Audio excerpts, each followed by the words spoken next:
Radio Rec.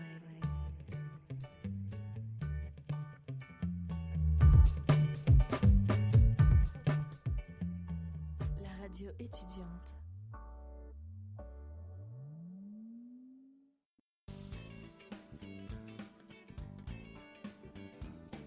Restez cordiaux, messieurs, ce n'est qu'un débat. L'histoire nous montre qu'il faut être prudent à ce sujet. Maintenant, c'est absolument pas le même contexte politique. C'est Pompidou et Giscard en 73 qui nous ont mis dans la main des banques. Alors, qui pour le mot de la fin ? Bonsoir à tous, bonsoir à toutes et bienvenue pour ce nouveau numéro de Politiquement Incorrect en direct comme tous les jeudis soirs sur Radio Rec, la radio du campus de Marne-la-Vallée. Bonsoir messieurs, comme de coutume, j'ai avec moi sur ce plateau, dans ce studio plutôt, Nicolas. Bonsoir. Maxime. Bonsoir. Et deux que l'on ne puis plus appeler nouveaux aujourd'hui, Romain et Fabien. Bonsoir messieurs. Bonsoir. Ce soir, on va parler de deux hommes qui sont souvent diabolisés, parfois ignorés, mis dans la marge, etc.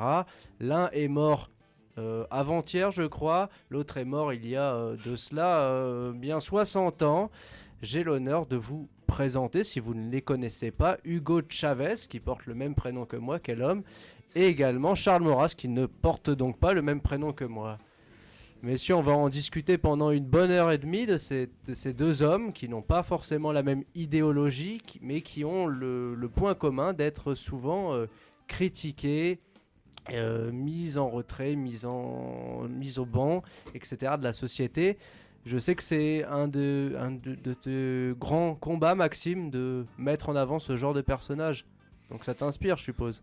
En fait, ça m'inspire. C'est juste que j'ai acquis la conviction au fur et à mesure que la diabolisation, en général, c'était bon signe, en fait. C'est que... sauf si on a envie que le système se perpétue, en général, il y a plutôt intérêt à se tourner vers ce qu'on peut appeler la dissidence. Et que je sache, le pouvoir n'a jamais rendu les clés de lui-même, donc il a toujours voulu combattre sa dissidence. Hein. C'est pour ça que quand on a, par exemple, récemment des résistants qui sont morts, puis qu'on leur fait des funérailles comme si c'était des héros, etc.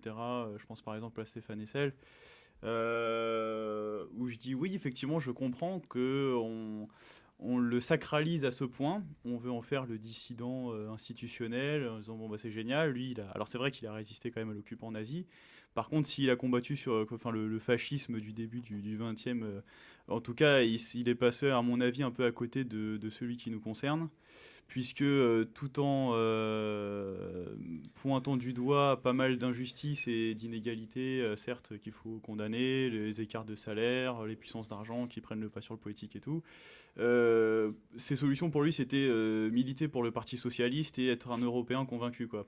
Je me dis c'est normal effectivement que le système le valorise. Tu as compris que c'était pas ton meilleur ami. Voilà, donc pourquoi je dis ça, c'est parce que à mon avis le système diabolise, la dissidence est diabolisée, quoi. Donc dès qu'il y a des personnages qui sont diabolisés, c'est-à-dire qu'on cherche pas forcément à savoir qui c'est, on va pas forcément à leurs travaux, à leurs écrits et tout, mais simplement on se dit rien qu'un nom, c'est infréquentable. En général, c'est qu'il y a des choses intéressantes derrière. Et donc, ça tombait bien pour Hugo voilà, Chavez. C'est pour ça, ouais, voilà. On va en parler quand même. Donc, il est mort avant-hier, si je ne me trompe pas, annoncé par son successeur, ce fort probable Maduro. Et donc, cet homme d'État et chef d'État du Venezuela est mort. Il représentait un peu l'anti-impérialisme que tu défends tant, Maxime. Qu'est-ce qui t'inspire en lui finalement et qu'est-ce que tu retiendrais de son parcours à la tête du Venezuela? Je suis pas spécialiste de Chavez, de sa politique, tout ça, enfin de son parcours, mais je me suis un peu intéressé à lui sur ses discours, parce que ses discours c'est Jésus-Christ, l'amour, le socialisme, la patrie. Je crois qu'il y avait une citation, je l'ai notée, voilà, la patrie, le socialisme ou la mort.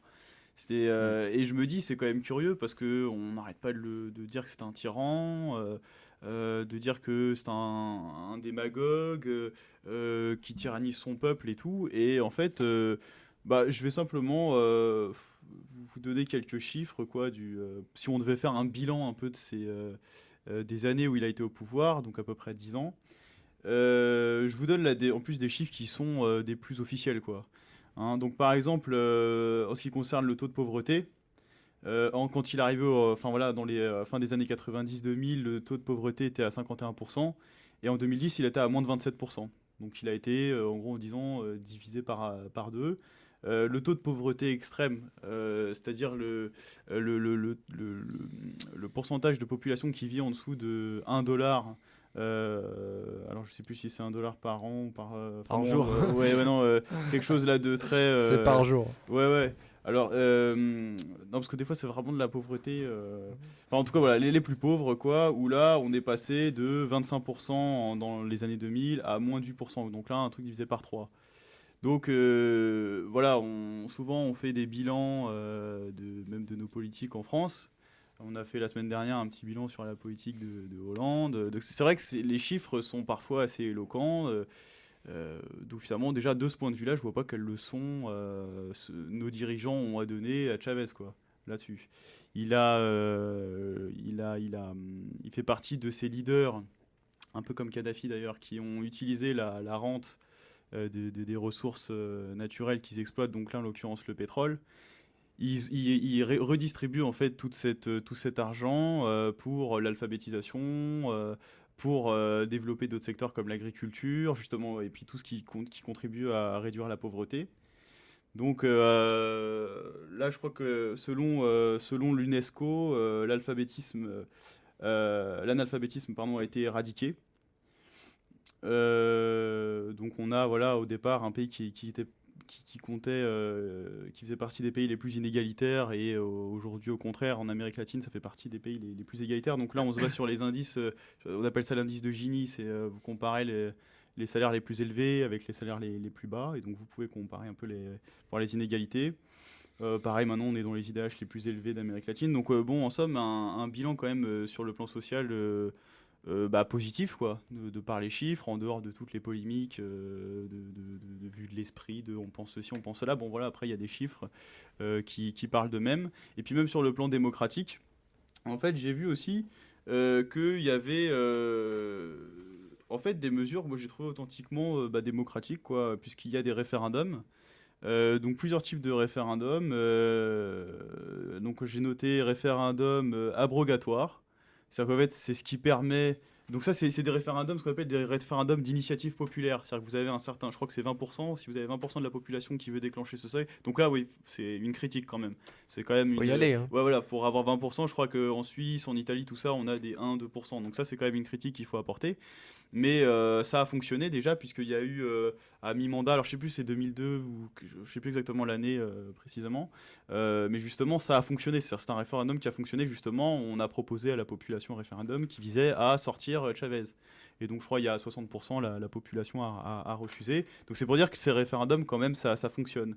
Donc référendum abrogatoire pour abroger une loi qu'ils veulent pas, un référendum législatif pour au contraire imposer une loi qu'ils veulent, et donc le référendum là, en l'occurrence dont je parlais, le référendum révocatoire pour virer quelqu'un dont on n'est pas satisfait. Et donc ça a fonctionné quand même.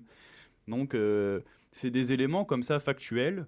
Voilà, j'invite les gens quand même à s'intéresser à ce personnage, à savoir un peu ce qu'il a. Puis voilà, les résultats concrets des années où il a été au pouvoir, quoi. Dans le studio, personne n'a de réaction par rapport à ça. Peut-être Nicolas, je te Des vois ajouts, ouais, parce que c'est pas... avancer. Oui, Toi qui as fait un bilan, comme l'a dit Maxime la semaine dernière, une tentative de bilan. Un moindre bilan, oui. C'était... Voilà, mais... Je m'entends pas, je sais pas si c'est normal, si tout va bien. Je t'entends. Moi, je t'entends. Tant mieux. Et donc, les auditeurs vont t'entendre. Voilà. Donc du coup, effectivement, Chavez, il a quelques éléments de démocratie dont on pourrait éventuellement s'inspirer, notamment parce que le mandat du président, c'est 5 ans, et que pendant ces 5 ans-là, on ne le remet pas en cause, grosso modo, si ce n'est par des petites manifestations de temps en temps pour montrer qu'on n'est pas content. Mais il n'y a pas de problème majeur pour le président. Et c'est vrai que pouvoir se mettre en danger à mi-mandat, quelque chose qui est à peu près automatique, je crois maintenant au Venezuela, eh bien, ça peut être important. Maintenant, ce sur quoi il a été critiqué, c'est pas forcément justement sur ces points on dira de démocratie, où on donne la parole au peuple, etc., par voie de référendum, qui est vraiment, pour le coup, ce qui ressemble le plus à la démocratie, et notamment à la démocratie athénienne. Par lui comme étant un tyran. Voilà, alors justement, Armani Nejad, oui, mais parce qu'on le critique davantage sur son contrôle des médias. Un contrôle qu'on peut nous-mêmes retrouver parfois, hein, effectivement, en Europe par exemple, mais sans faire les comparaisons permanentes. On l'a beaucoup critiqué sur le contrôle des médias, etc. Et notamment, c'est ce qui avait failli le renverser à un moment, parce que voilà, et c'est ce qui lui a permis aussi de reprendre le pouvoir quand il a failli être renversé. Ouais, je crois qu'il a au pas début des années renouvelé en 2000. fait. C'est-à-dire que c'est bon. Je sais plus exactement. Il y a une concession de service public, quelque chose comme ça, un peu comme en France d'ailleurs. Hein, ce qu'il y a, c'est que la chaîne principale, je crois, c'est une chaîne privée qui n'a cessé de justement de le critiquer. Donc là aussi, c'est-à-dire si c'était un tyran, un dictateur, etc. Il les aurait pas laissé faire, quoi. C'est-à-dire que, en plus c'était un militaire, donc on aurait pu voir. Il a laissé faire cette opposition. Il a quand sauf même que- craqué un moment. Bah oui, mais je crois qu'il y a eu des soulèvements. Il y a eu aussi le concours de la CIA qui a financé aussi l'opposition, hein, toujours cette même tactique de la déstabilisation depuis l'extérieur. Et il a fait de la prison. Il y a eu des manifestations pro-Chavez justement qui ont fait pression pour ensuite le faire libérer. Et en fait, après toute cette histoire, Chavez a dit simplement cette chaîne, bah non, bah on va pas renouveler le contrat, quoi.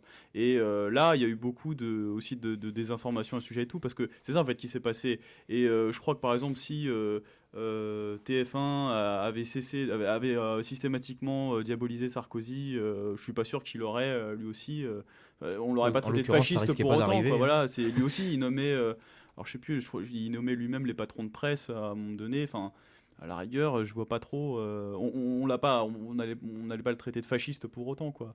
Donc là-dessus, pareil, faut un peu creuser le Ouais, et truc. puis c'est ce que j'allais dire au début de l'intervention de Maxime, c'est que c'est pareil, un directeur, j'allais dire n'importe quoi, un chef d'État, c'est pas bon s'il a aucune contestation, de nos jours j'entends, hein, où il y a des médias, où il y a la mondialisation, où tout le monde parle un peu sur tout le monde, c'est pas bon s'il y a aucun retour, parce que forcément qu'il y a du négatif, donc si on le cache trop, ça éveille les soupçons. De toute façon, Alors ouais, que si on laisse un média qui nous tape dessus finalement, même gentiment, eh ben, ça fait toujours gentiment, des bons points. enfin, il a Oui, non, quand mais même, bien sûr. ça a été, ça a clairement menacé son mandat, quoi.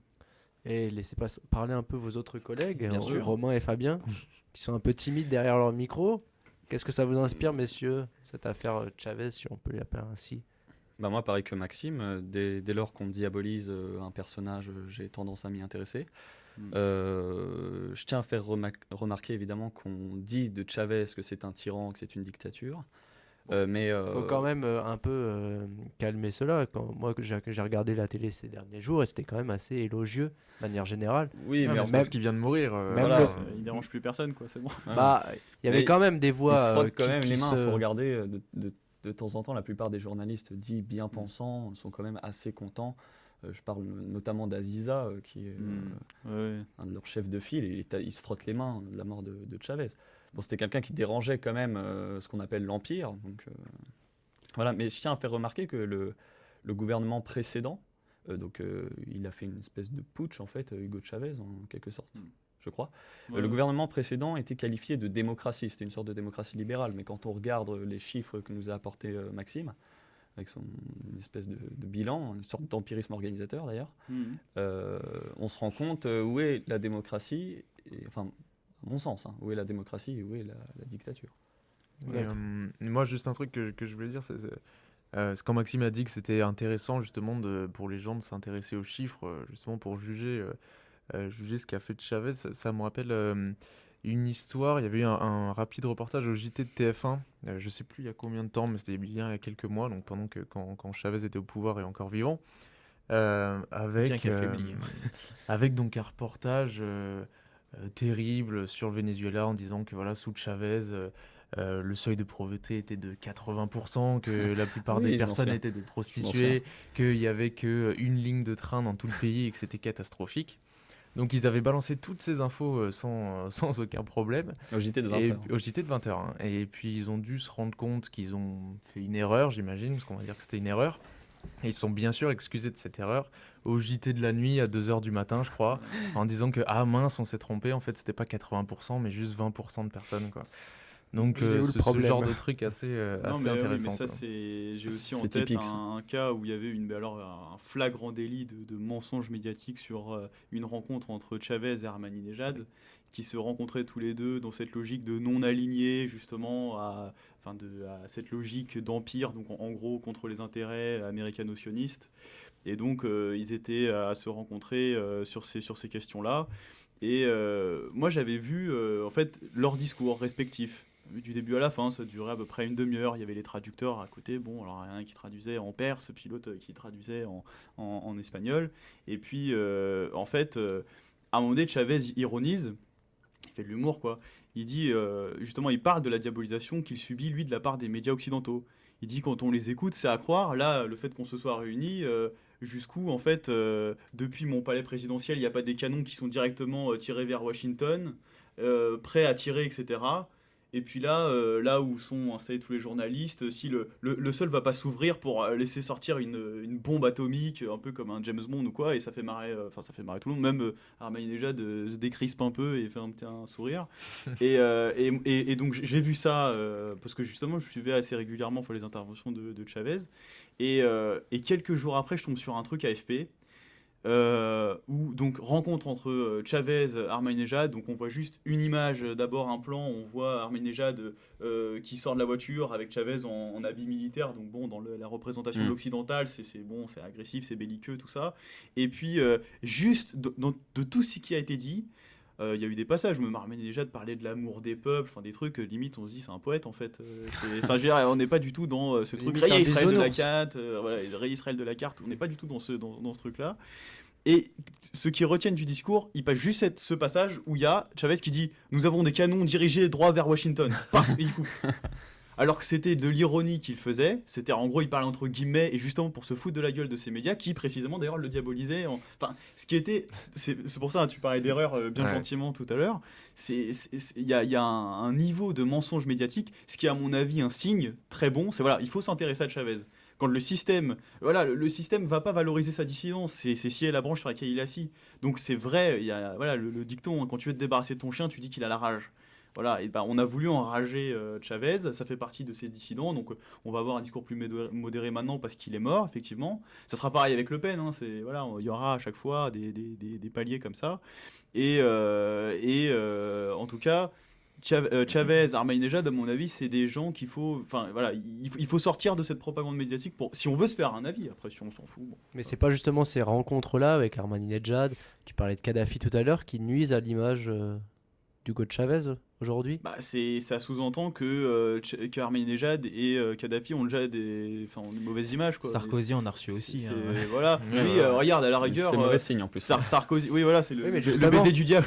Ça lui a été bien reproché. Oui, Et bien Ahmadinejad, personne ne le reçoit aujourd'hui, donc mis à part. Si, aux États-Unis, des fois, il y a des interviews qui donnent tout ça. Bon, c'est juste que il y a deux mondes quoi, qui s'affrontent avec le journaliste qui veut donner des leçons à un homme d'État. Enfin bon, c'est toujours assez. Il y a une espèce d'arrogance quoi, de l'occidental. Ouais, voilà, c'est ça, un peu. Un post-colonial, colon, quoi. Je veux dire, il fait pas de visite officielle dans des États. Qui ça? Ahmadinejad. Il faisait pas de visite officielle aux États-Unis, en France. En Russie, Bah, je crois. crois Voilà. que non, mais c'est l'ennemi à abattre qui. Ce que je veux dire, voilà, c'est l'ennemi à abattre, à diaboliser. Donc. Ah, mais on est encore dans la suite, on est dans la prolongation de la guerre froide. Ouais, hein. c'est On est- ça. Je crois On qu'il est faut- il les faut- États-Unis et on le voit bien avec Il le faut cas de convaincre Chavez les avec gens. le Sud. En fait, si tu veux, c'est contre-productif d'inviter ces gens-là dans la mesure où on veut justement les enrager. On parle pas avec des enragés, quoi. On parle pas avec le terroriste. Donc déjà les recevoir, c'est signe de voilà, ils appartiennent au genre humain quand même. Tu vois, on peut échanger avec eux et tout. Et donc ça favorise pas la diabolisation. Donc moi je pense que c'est pour ça qu'en fait on met des distances avec eux justement volontairement pour que le jour où on aille les attaquer, on se dit ouais, de toute façon ils appartenaient pas à notre espèce ces gens-là. Mais de Donc, toute façon, c'était pas le plus inoffensif de la bande, qui ça? Hugo Chavez, par rapport à Ahmadinejad qui Ah, était. c'est quand la dernière fois que Bah. que l'Iran a déclaré la guerre c'est quand la dernière fois que l'Iran a déclaré une guerre? Je ne saurais même pas te dire. Je sais qu'il a été impliqué dans la guerre. Contre l'Irak. Mais c'est l'Irak qui l'a déclenché. Oui, je voilà, c'est l'Irak qui l'a déclenché. Sous l'impulsion des Américains. Voilà, de Saddam Hussein, financé par les États-Unis, quoi. Voilà. C'est mauvais signe quand qui il se sont fait les financer belliqueux? par des- Voilà, la question qu'il faut poser, c'est qui sont les belliqueux dans l'histoire? Qui sont les va-t-en-guerre? qui finance les guerres, qui cherche à déstabiliser. Voilà. C'est ça les questions qu'il faut se poser. Ahmadinejad, je vois pas trop. D'ailleurs, il n'a pas dit rayer Israël de la carte, ça c'est encore de la propagande médiatique, puisqu'en fait, on a la conférence en question, quand il parlait, c'était contre le sionisme. Et donc, il avait dit un truc assez imagé en disant il faut supprimer le régime occupant de la terre d'Israël, quelque chose comme ça. Donc, il voulait dire le sionisme, comme on combat, mais on combat pas forcément militairement à coup de bombe, c'est on combat sur le plan idéologique déjà, voilà, une idéologie politique qui s'appelle le sionisme. Donc bon, ça voulait pas dire rayer Israël de la carte à la façon hollywoodienne. D'ailleurs, on se demande d'où ça vient, ce truc. Voilà, de prendre une bombe et puis de tout. Non, ça c'est les États-Unis, Hiroshima, Nagasaki. Voilà, c'est les Indiens, Israël, le Vietnam, le phosphore blanc. Voilà, ouais, voilà. C'est encore une fois. Bon, la Somalie. Voilà, tout ça, ça devient limpide. Si on change de paradigme, si on veut bien accepter l'idée que les gendarmes du monde, en fait, c'est peut-être les pyromanes. Que les diabolisés, en fait, au contraire, c'est peut-être ceux qui sont plus pour la paix. Si on accepte à un moment donné de remettre en question le moule dans lequel on a été fait, les choses paraissent plus claires et on comprend mieux d'ailleurs ce qui se passe actuellement, je crois. Donc un pacifique est mort. Oui, moi je crois. Enfin, c'est mon avis. Moi, c'est mon avis. Surtout un vrai socialiste. Quoi. Ouais, voilà, c'est ça. Non, on t'a pas beaucoup entendu justement. Bah voilà, j'ai dit ma phrase. C'était juste ça. C'est que pour moi, c'est vraiment quelqu'un qui représente pour le coup une vraie idée de socialisme et presque de populisme. Enfin, tu vois, voilà, quelqu'un. Et ce qui est intéressant, c'est qu'en plus, il le fait au nom de Jésus. C'est ça qui est marrant, c'est qu'en plus, il y a une dimension spirituelle, religieuse très forte. C'est ça qui est intéressant aussi quand dans notre monde à nous, on nous explique que, en gros, un régime progressiste, c'est un régime non théologique. Tu vois, c'est ça aussi c'est des pistes aussi de réflexion. C'est quand même dans un sous-continent qui est très très christianisé. Oui, bah oui. Mais il se sert d'un Christ, il le dit lui-même, il se sert d'un Christ révolutionnaire. Il ne parle pas du Christ des bourgeois. J'ai vu ce discours où il parle du Christ, le véritable Christ des pauvres, le Christ révolutionnaire. Et ce socialisme dont parlait Romain, c'est vrai qu'il incarne un espèce de socialisme très latino-américain. Il disait lui-même, le socialisme, il est inventé tous les jours. Et il y avait vraiment une création et quelque chose de créatif dans ce truc-là. Et ça a porté ses fruits. Nicolas, pour le mot de la fin sur ce. Après, moi, c'est vrai que je serais un peu plus nuancé que Maxime sur le côté les bons et les mauvais un petit peu. C'est-à-dire que oui, mais là, ce sont des combats de chefs. Hein. Après, nous, je veux dire, on le voit bien en France, on le voit bien dans tous les pays. Il y a des nuances de partout. Donc voilà, ces gens-là représentent. Il y a qu'à voir le communiqué de l'Élysée et donc de notre chef à nous, hein, quelque part, qui fait 3 petits paragraphes où on adresse d'abord les condoléances, où on dit que c'était un homme, oui, un grand homme, mais il y avait même une nuance, on ne savait pas trop s'il voulait dire que c'était un bon ou un mauvais, justement, cet homme. Et puis, voilà, et puis que le Venezuela, hein, c'est ça, je ne me trompe pas, va, parce que c'est un peuple solide, va s'en sortir, point, c'est tout. Donc voilà. Et on est dans des combats de chefs. Finalement. Là encore, on est dans les combats de chefs États-Unis, voilà, on est dans la suite de la guerre froide, on n'est pas forcément les bons contre les mauvais, ou alors est-ce qu'il faut... actuellement, on dit que les bons, ce sont les États-Unis, mais en fait, ce serait peut-être les autres. Ça, bon, je pense il y a beaucoup de nuances à apporter. Les gens qui font exploser des bombes dans les deux camps sont des gens différents. Non, il n'y a pas eu de bombe atomique. Je parlais pas de deux camps Venezuela, États-Unis, mais je parlais de les deux camps qu'on nous présente parfois. Hein, je veux dire, voilà. L'Empire contre les autres, je veux dire, par exemple. Bon, après, il y a des personnalités à l'intérieur, hein, et puis à eux de ne pas jouer le jeu et de vivre tous ensemble sur la planète et de vivre son bout de chemin tout court, quoi. Bon, c'est un peu idyllique ce que je dis là, on est d'accord. Il faut les laisser faire aussi. Oui, non, mais voilà. Quand il y a des déstabilisations de l'extérieur, c'est ça qui... On est d'accord, mais voilà. Juste une dernière question, finalement. Est-ce que l'esprit de Chavez va quand même continuer ? Est-ce que le chavisme va continuer, finalement ? Je pense. Hein. Le peuple est trop imprégné... Est-ce qu'il n'était pas trop imprégné par son image, justement, parce qu'il y a un gros culte de la personnalité derrière. Est-ce que ça va pouvoir transcender le personnage, finalement ? Je crois que c'est lui-même a appelé à voter. Oui, c'est lui qui a choisi son successeur. Voilà, donc bon, théoriquement... Donc on peut dire qu'il sera élu, quoi. Oui, voilà, je crois que ça serait aussi une bonne manière de voir si la population suivait ou pas, justement, Chavez. Mais je crois que oui, il était. Maduro voulait justement continuer parce que l'entreprise nationale pétrolière est nationalisée. Elle a été nationalisée. C'est pour voir si réfléchir aussi sur ce qu'est le socialisme. Ça c'est une bombe, hein, pour le coup. Ouais, bah oui, c'est une vraie volonté d'indépendance et d'autonomie et de non soumission à la finance internationale, ça déjà. Réfléchissons à ce que c'est que le socialisme. Je crois que on n'a jamais autant privatisé que sous Jospin, donc un gouvernement de gauche. Voilà, c'est des choses comme ça aussi. Le socialisme, la défense des acquis sociaux, la protection du petit salarié contre le gros patron, les écarts de Ça salaire existe dont j'ai parlé tout à l'heure. Est-ce qu'en France, les écarts de salaire grandissent ou au contraire, est-ce qu'ils tendent à se réduire? Voilà. Donc, affaire à suivre, si je te comprends bien, finalement. Et pour dire, je crois qu'il y a 8 jours de deuil au Venezuela, Ouais, je sais. 3 jours de deuil national, 3 jours de deuil national en Colombie aussi, Et en Équateur? et en Équateur. Pour dire quand même qu'il avait une aura au-delà de son propre pays aussi. Et nous, on n'a pas de jour de férié, finalement. Je voudrais savoir ce qui se passait si Hollande venait à mourir demain. Ouais, moi, je pense que les gens rigoleraient. Je sais pas. Non, je sais pas si. Non, quand même pas. C'est mais bon. c'est pas dans la tradition française de mettre des jours fériés, je crois. Non, mais Non. je veux dire La que mort la réaction, est-ce qu'il y aura vraiment un état de tristesse profond? Mais là quand même. encore, Juste brièvement, voilà. On a Chavez, On oui, termine. d'accord, lui, le personnage qui incarne les idées qu'il représentait, mais il n'était pas tout seul, il avait une équipe avec lui, comme à chaque fois, et voilà, donc ses idées ne sont pas mortes avec lui. Il y a plein de gens pour prendre la suite, certainement son successeur, que je connais absolument pas, donc je ne serais pas capable de dire s'il était légèrement dissident ou pas, mais voilà, et donc oui, certes, alors c'est bien beau, mais ça me fait un tout petit peu, alors bon, rire, c'est pas vraiment le mot, mais que les pays voisins décrètent des jours nationaux de deuil, bon, c'est un peu gros là, mais bon. Voilà, pour toi, c'est un peu abusé. Bon, Bah, c'est pas abusé, ils font ce qu'ils veulent, je m'en fous. Mais oui, bon, c'est.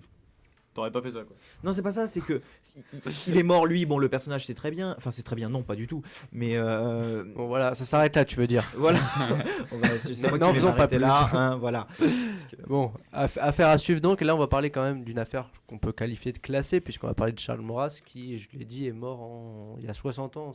à peu 1952, oui. près. 52, bon. 61 alors. Voilà, bien joué pour les chiffres, les calculs. Alors, je te laisse la parole, Fabien. C'est toi qui vas mener un peu ce débat, qui a préparé une belle chronique Oui, ben, je sais pas, mais. à laquelle on réagira au fur et à mesure.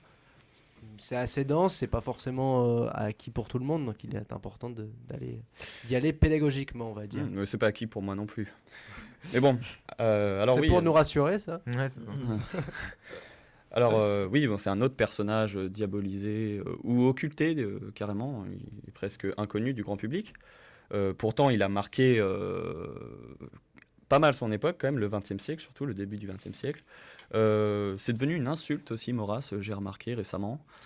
Mélenchon qui répondait à une journaliste qui avait dû dire quelque chose sur l'identité nationale, donc c'était à l'époque du débat en question. Il lui avait dit, Madame, vous parlez la langue de Maurras. Donc c'est comme une insulte. Donc qui est ce fameux personnage? Je demande Jean-Luc Mélenchon aussi. Oui, On sait non. qu'il est habitué. Et qui va serrer la main de Chavez. d'ailleurs. Ouais, Bref. ouais. Ah oui, Euh, ils sont si proches. Ouais. Alors Maurras, oui, c'est un intellectuel de la fin du 19e et du début du 20e siècle. Alors, avant toute chose, c'est un auteur. Il a écrit plus d'une centaine d'ouvrages. Donc je renonce ici à en faire la liste. Oui, une Merci. centaine. Donc parmi ces ouvrages, je vais en citer quand même quelques-uns. Des recueils de poèmes comme La musique intérieure et La balance intérieure, qui sont plus ou moins en rapport avec sa surdité. Des critiques littéraires aussi, comme Les Amants de Venise, qui, c'est sur la relation entre George Sand et Musset. Mais au-delà de ça, c'est aussi une critique du romantisme. Alors, il a fait aussi une anthologie, le dictionnaire politique et critique, je crois que c'est en 8 volumes, donc quelque chose d'assez massif. La synthèse dans un autre ouvrage, 2000 pages à peu près, Mes idées politiques, avec une préface. Donc dans la plupart des ouvrages de Maurras, le plus important, c'est la préface. Parce qu'en fait, le livre est, la plupart du temps, un recueil d'articles. Il faut savoir qu'il a publié 10 000 articles dans l'Action française. Donc ça fait quand même un paquet. Et donc voilà, cet ouvrage, c'est un recueil d'articles. Et la préface, en fait, il y a une préface originale qui est un peu là pour synthétiser. Donc chez Maurras, la préface est vraiment importante. Donc ça a été un polémiste de son époque, donc journaliste de talent évidemment, chef de proue du journal L'Action française, académicien, il est rentré à l'Académie française. Donc voilà, et c'est un chef de mouvement politique. L'AF, l'Action française, ce n'est pas seulement un journal, c'est aussi un mouvement, une ligue nationaliste. Donc Maurras évolue dans une période politique mouvementée. C'est la Troisième République, donc pour situer un petit peu la Troisième République, c'est la chute du Second Empire, le désastre de Sedan, la bataille de Sedan, donc c'est la guerre franco-prussienne. la Commune, la crise du boulangisme. Je ne sais pas si ça vous dit quelque chose. Mais ça, c'est très important pour comprendre Maurras, finalement, notamment la défaite de 71. Oui, 70. oui, en effet, mais 70. c'est là que la France et l'Allemagne, dans cette période, donc de la guerre de 1870 jusqu'à 14 et la guerre de 40, c'est le pire ennemi. Voilà, c'est plus la perfide Albion, là, c'est le monstre germanique. Et Maurras gardera toujours une germanophobie très profonde. Mais bref, donc voilà, dans ce contexte, la crise du boulangisme, etc., la Troisième République vient à s'instaurer. C'est une république parlementaire, c'est un petit peu la Révolution française institutionnalisée, très anticléricale. Donc en réaction à tout cela, évidemment, il y a des scandales qui éclatent, le scandale de Panama, alors je ne pourrais pas dire exactement ce que c'est, mais l'affaire Dreyfus, ce qui est plus connu. Le scandale de Panama, c'est autour de députés et de fonds d'un trafic d'argent, je crois, autour de députés. Voilà, quelque chose de très étonnant, d'ailleurs, en Autour République. de la construction, finalement. Heureusement que ce temps-là est révolu. Donc voilà, en réaction à ces divers scandales, et surtout à l'anticléricalisme viscéral de la Troisième République, la loi de 1905, etc. Mais même avant cela, il y avait déjà eu des lois très dures, on enlevait les crucifix des écoles. Bon, c'est vrai que ça ne nous paraît pas très choquant, mais bon, pour l'époque, il faut savoir que la France était très catholique à cette époque-là encore. Et précisons ce qu'est la loi de 1905, c'est la loi de Séparation séparation de l'Église et de l'État. Voilà. Donc voilà, en réaction à ces lois-là, il y a un mouvement contestataire qui reprend le nationalisme à la gauche, parce que la gauche avant était plutôt nationaliste. C'est des personnages comme Déroulède, qui a tenté un putsch d'ailleurs, un peu comme Boulanger. Édouard Drummond, plus connu pour son antisémitisme virulent.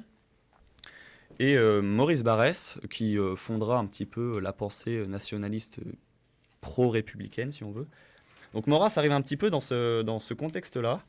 Il est, lui, nationaliste, et il a une doctrine particulière. Il apporte une méthode, et surtout un résultat de cette méthode qui est assez original. Alors, il intègre un mouvement qui vient de naître donc, dans la suite de toutes ces ligues. La Ligue de Déroulède, c'est la Ligue de la patrie française. Maurras en a fait partie, à un moment. La Ligue de Drummond, c'est la Ligue antisémitique française. Donc, vous auriez compris la logique du truc. Donc lui, il intègre la Ligue de la patrie française, il s'en écarte, puis il rentre dans un nouveau truc qui s'appelle l'Action française, une nouvelle ligue qui vient d'arriver, créée par Henri Vaugeois et Maurice Pugeot. Alors, c'est une ligue qui se revendique républicaine, mais qui est pour une république plébiscitaire, populiste, autoritaire. Finalement un peu boulangiste. Oui, voilà, c'est l'héritage de Boulanger. Alors lui, il arrive dans cette association de joyeux, et il va les convertir un à sa doctrine. Alors, quelle est cette fameuse doctrine ? C'est la doctrine du nationalisme intégral. Alors je vais, pour exposer sa pensée, prendre des mots-clés qui sont typiquement maurrassiens. Commencer par le premier, qui est la distinction entre pays réel et pays légal. Pour Maurras, la France est une réalité historique. Elle est un être vivant dont les cellules sont les familles françaises avec leur patrimoine moral et spirituel. C'est-à-dire que la France est composée de différents corps, de différents terroirs, principalement, surtout à cette époque-là, de culture catholique.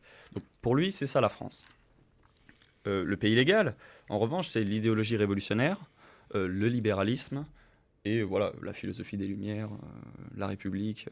Ça, ce n'est pour Maurras pas la France.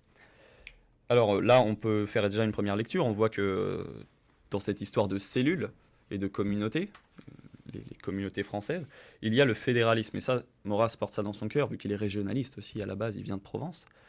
Et le fédéralisme propre à Maurras, là, on le ressent. Il veut remettre en fait, disons, l'État dans ses fonctions régaliennes et laisser respirer les communautés, leur laisser de l'autonomie. Il faut savoir que quand il était jeune, il avait milité pour l'autonomie et pour promouvoir la culture et l'autonomie, disons, partielle de la Provence. C'était vraiment ce qu'on appelle aujourd'hui presque un séparatiste, quoi. Mais il était nationaliste aussi. Il fera sienne la formule qui dit j'aime mon village plus que ton village, j'aime ma province plus que ta province, et j'aime la France plus que tout. Voilà, pour la petite histoire. On peut aussi, de cette notion pays réel, pays légal, faire une deuxième lecture. Notamment l'identité nationale, c'est un peu sa vision de la nation. Comme je disais, c'est cette idée organique de la France, cette idée charnelle de petites familles qui forment ensuite des communes, puis des terroirs, qui forment un ensemble finalement qu'on appelle la France, qui est en relation profonde avec son histoire et sa terre. Ça, c'est la vision très presque sentimentale de Maurras. Alors, oui, c'est en contradiction totale avec l'idée que la France serait le véhicule des droits de l'homme, serait cette espèce d'avant-garde de l'humanisme, des Lumières. Lui, il ne voit pas ça comme ça. Alors après, je ne sais pas ce que vous en dites. Peut-être qu'on peut réagir déjà sur cette première notion. C'est du vocabulaire assez spécifique, assez inhabituel pour nous. Ah. Peut-être tu veux préciser quelque chose Non, avant ? non, du tout. Non. Peut-être, messieurs, avez-vous des réactions, des incompréhensions par rapport à ça ? Par rapport à sa vision, ça me fait penser à... surtout au niveau du pays réel, pays légal. Ouais, ça me fait penser un peu à l'opposition entre pouvoir temporel et pouvoir spirituel. C'est-à-dire qu'il y a toujours eu dans l'histoire, au départ, une complémentarité entre justement le pouvoir spirituel et le pouvoir temporel. C'est-à-dire dans les sociétés de l'Ancien Régime, du Moyen-Âge, de l'Antiquité, en fait, on avait une identité qui avait entre le pouvoir temporel qui est en fait le pouvoir séculaire, le roi, l'armée, etc., et le pouvoir spirituel qui était plutôt le clergé, les institutions religieuses, intellectuelles, et on avait une hiérarchie donc avec l'autorité spirituelle qui était au sommet. Et c'est vrai que progressivement, et notamment avec le 18e et la philosophie des Lumières, on a commencé à opposer ça.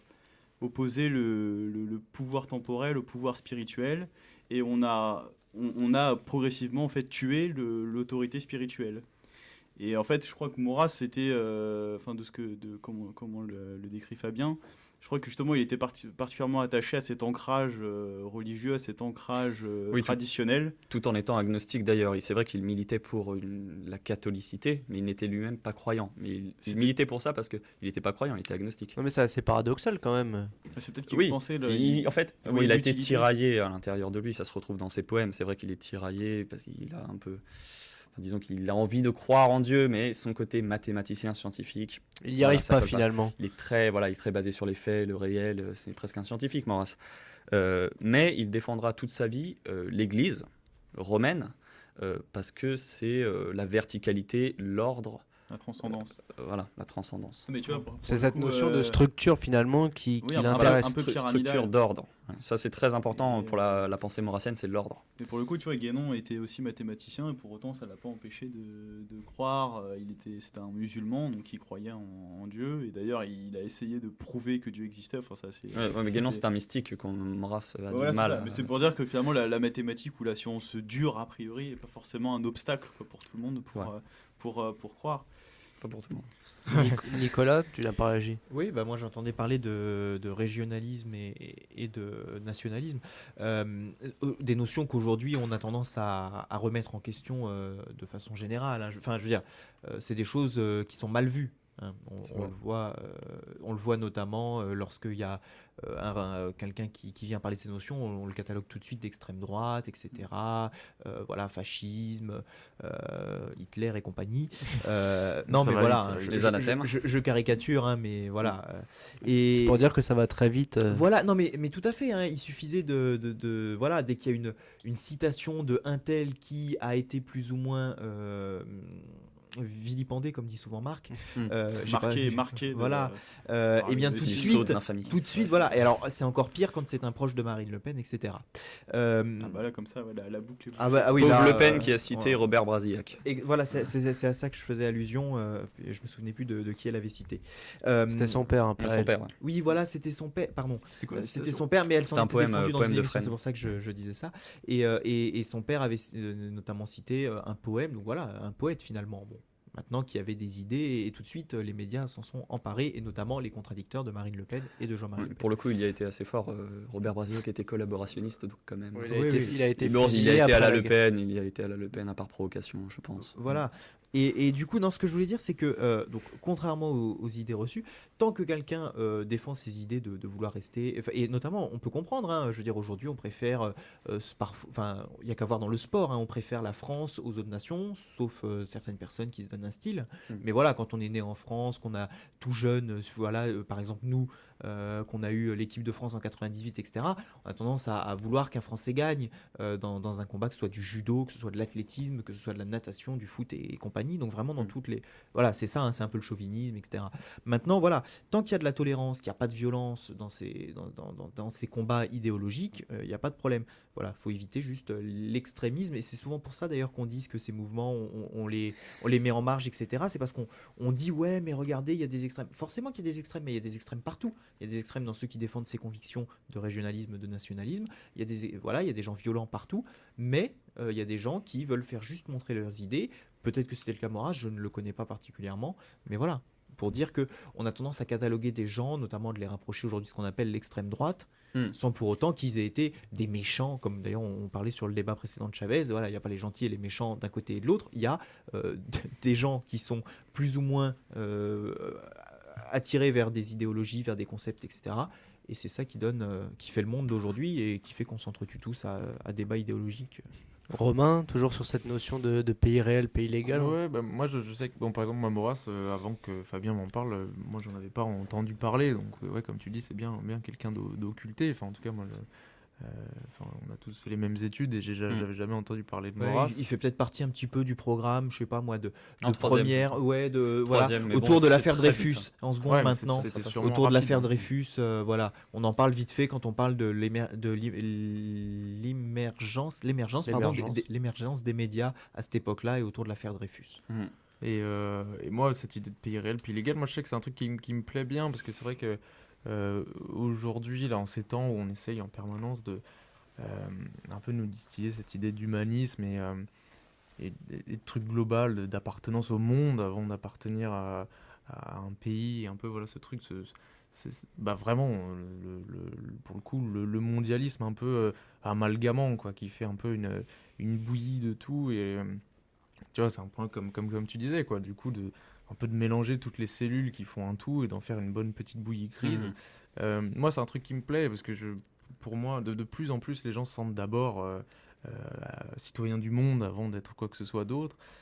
C'est une notion qui monte vachement en ce moment, et moi c'est un truc qui me plaît parce que je pense que c'est pas le bon ordre. Enfin, pour moi, il faut le voir dans l'autre ordre, quoi, un peu ce truc-là de bon, peut-être pas aussi puissant, type d'abord mon jardin, puis mon village, puis... Non, mais ça, c'est une citation de Frédéric non, Mistral, je je crois. Mais voilà, pour moi, c'est intéressant de partir dans l'autre sens. Voilà, d'abord le local, puis le un peu plus grand, puis la nation, etc., au lieu de partir vraiment du très global et d'être citoyen du monde, quoi. Mais quand on reste dans les citations, hein, je veux dire, on dit aujourd'hui on est quand même mieux chez soi que quand on est bien content de retourner chez soi, on n'est jamais mieux servi que par soi-même. C'est des expressions courantes qu'on emploie régulièrement et qui témoignent du fait qu'on on part du petit, on est sa propre personne et puis on monte, voilà, donc avant tout.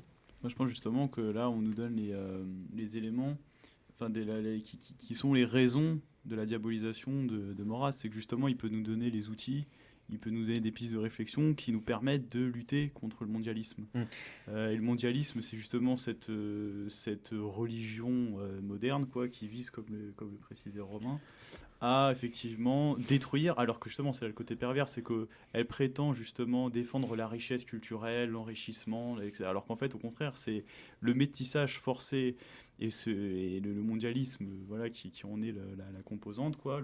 Enfin non, c'est plutôt le métissage forcé qui en est la composante.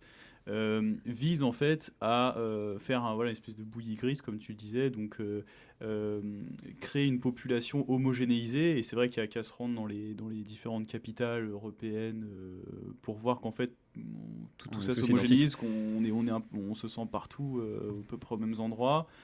et qu'on est en fait en train justement de détruire toutes les particularités régionales des pays, des différents peuples. Tous les intellectuels ou tous ceux, même encore vivants, qui pourraient donner des éléments de contradiction justement à ce système mondialiste sont étiquetés, sont enragés, comme je disais, sur le même mode. On se débarrasse de son chien en disant qu'il a la rage, bah voilà, extrême droite, fasciste. De toute façon, c'est toujours un peu les mêmes trucs. C'est soit on diabolise, donc voilà, c'est fasciste, antisémite et compagnie, puisque dans l'esprit, dans l'inconscient collectif, pour qui a été à l'éducation nationale, c'est-à-dire tout le monde, parce qu'on est obligé, on a bien appris que Hitler, c'était la bête immonde, enfin vraiment l'ennemi numéro 1. Donc quiconque est fasciste, en fait, c'est tout de suite associé à Hitler. Donc c'est vraiment la méchanceté. Alors avec le un grand fascisme, M. en fait, historiquement, c'est plutôt italien. Quand on Oui, regarde. le fascisme, oui, de Mussolini, mais le nazisme s'est inspiré du fascisme avec ses particularités raciales, le côté espace vital et tout. Mais bon, dans l'inconscient collectif, les gens font pas la distinction. Quand on dit fasciste, ils voient Hitler. Mais les gens sont. Oui, puis d'ailleurs, c'est dire un peu l'abrutissement des masses, c'est le côté sportif. C'est le système nous interdit d'être nationaliste ou même d'être patriote sur le plan politique, économique, etc. Donc du coup, personne ne l'est. Et quand il y en a un qui sort un peu du sentier, on a tendance à le remettre violemment sur le rail. Par contre, le sport, le système l'autorise et tout le monde, là, ça gêne personne. C'est pour dire à quel point les gens sont dociles, en fait. On va peut-être continuer un peu dans l'explication. Donc, là, la distinction pays réel, pays légal, on pourrait en faire une lecture, et c'est ce que veut Maurras. D'ailleurs, Maurras ne dit pas, il dit... ne faites pas un fétiche que vous appellerez Charles Maurras. En fait, il veut que sa doctrine bouge dans le temps, qu'elle soit vivante, qu'elle n'est pas figée. Mais bon, finalement, on arrive un petit peu tout le temps aux mêmes conclusions quand on est maurassien. Mais pays réel, pays légal, on pourrait voir que le pays légal, là, ce sont nos représentants, nos journalistes, toujours sur la même longueur d'onde. Et le pays réel, ce serait les travailleurs, les chômeurs et nous-mêmes. On peut voir ça comme ça. Alors, comme je disais, il avait converti la plupart... des intellectuels du mouvement L'Action française à sa cause, et il en avait rallié d'autres comme Léon Daudet et Jacques Bainville, l'historien Jacques Bainville. Il avait une méthode particulière. Cette méthode, c'est l'empirisme organisateur. Voilà un autre mot maurassien typique, qui n'est pas de lui, c'est de Sainte-Beuve, mais bon, il a repris à son compte. L'empirisme organisateur, c'est le fait que la politique doit avoir pour maîtresse la science historique, et non le nombre ou l'opinion. L'expérience, en fait, prouve, par l'empirisme organisateur, Maurras veut en venir là, l'expérience prouve, si on fait un bilan, un peu comme Maxime a fait du pouvoir de Chavez, lui, il fait un bilan, en fait, de l'histoire de France. Et il regarde les 1300 ans de monarchie, il regarde la France se construire, devenir quand même le phare du monde à la période, je pense, de Louis XIV. Dans toutes les cours d'Europe, il faut se rappeler qu'on parlait le français, c'était quand même un prestige, ils ont tous copié Versailles. Au-delà de ça, c'était un pays atypique qui avait ses propres institutions, les corporations, disons une sorte de démocratie locale dans la commune, une aristocratie dans la province, une noblesse aussi, une noblesse d'épée et de robe, puis un roi à sa tête. Donc il fait le bilan de tout ça, et bilan plutôt positif pour lui, comme il est régionaliste, il voit que dans son village natal à Martigues, il regarde dans les archives et il voit que toutes les libertés qu'il y avait à l'époque de l'ancien régime, il disait l'ancienne France, pays hérissé de liberté. Alors il voit, c'était comme des mini-républiques, avec des votes à l'intérieur des communes, des corporations de métiers, etc. Et il fait ensuite le bilan de la Révolution française, de la République, donc Révolution française 1789, la Terreur 1793, le Consulat, le césarisme napoléonien, c'est-à-dire l'Empire, mini-guerre civile quand même. Le pays est divisé depuis la Révolution française en droite et gauche, et on en est toujours là. Napoléon qui fait des guerres partout en Europe, qui importe d'ailleurs le modèle républicain en Europe. La Restauration, Louis-Philippe, la monarchie de Juillet, c'est que après 1789, c'est beaucoup de coups d'État, de changements de régime, un peu l'anarchie. Et Maurras a horreur de l'anarchie. Donc il arrive à la conclusion que finalement, la phrase pour simplifier, c'était mieux avant. Alors voilà un peu ce que c'est. On peut voir aussi deux aspects. Il y a une critique violente de la démocratie dans l'empirisme organisateur. Le résultat de ce bilan, c'est finalement que, pour Maurras, que la République, c'est le règne des partis, c'est le coup d'État permanent. C'est-à-dire que voilà, les partis se disputent pour la prise du pouvoir, alors ils manipulent l'opinion, enfin, etc. Et il en vient à la conclusion que la monarchie, finalement, serait peut-être le sérum, le vaccin. Mais c'est pas... il devient monarchiste, mais pas par sentiment. Comme on dit chez moi un peu vulgairement, il ne bande pas sur les sceptres et les couronnes. Il est monarchiste, pas comme les légitimistes, par exemple, du 19e siècle, Albert de Mun, René de la Tour du Pin, qui eux étaient monarchistes un petit peu par appartenance à la noblesse. La République venait d'arriver, il y avait encore de la Restauration, il y avait le comte de Paris qui était présent. Donc les monarchistes étaient plutôt comme Chateaubriand, par exemple. Voilà, des légitimistes. Lui, il est monarchiste, disons, par raison. Voilà. Donc, par raison, et voilà, il observe les institutions. Un peu comme avec le catholicisme, quoi. Voilà, exactement. Il exactement. n'est pas catholique lui-même, mais il est convaincu par la raison que c'est ça qu'il Voilà. fait pour la France. Exactement. Juste un truc, parce que tu as dit qu'il critiquait la démocratie, mais bon, moi qui ai déjà souvent parlé avec toi, c'est vrai que du coup, là, cette phrase fait un peu peur, nous qui vivons dans un grand pays démocratique. Oui. Mais du coup, il critique plus la Non, démocratie un peu parlementaire. Non, il critique la démocratie représentative, il critique le parlementarisme, mais il critique aussi, à un certain point, la démocratie en elle-même, c'est-à-dire le règne du nombre. Pour lui, le nombre n'a pas forcément raison. Alors après, il ne parle pas de ça au niveau local. Justement, oui, il défend ça. Il défend ça au niveau local, mais au niveau national, il dit voilà, c'est pas possible que le peuple, enfin pour lui en tout cas, vote ou je sais pas pour un projet où il ne maîtrise pas les tenants et les aboutissants. La Constitution européenne, il y a qu'à voir quand on a reçu le petit papier, pardon, l'espèce de, enfin l'épître aux Corinthiens dans notre boîte aux lettres, c'était illisible. Surtout que même en plus dans cet exemple-là, on a voté non, ils se sont assis sur le non en plus. Quoi. Voilà. Vraiment de A à Z. Ça vraiment c'est voilà. vraiment un truc. On n'y échappera pas à chaque émission. Ah bah oui, c'est quand même un truc. Mais ça rien que ça, c'est un Marotte. motif de révolution, quoi, théoriquement. Mais bon, voilà, c'est encore une preuve selon laquelle, qui accrédite la thèse que la majorité n'a pas forcément raison, quoi.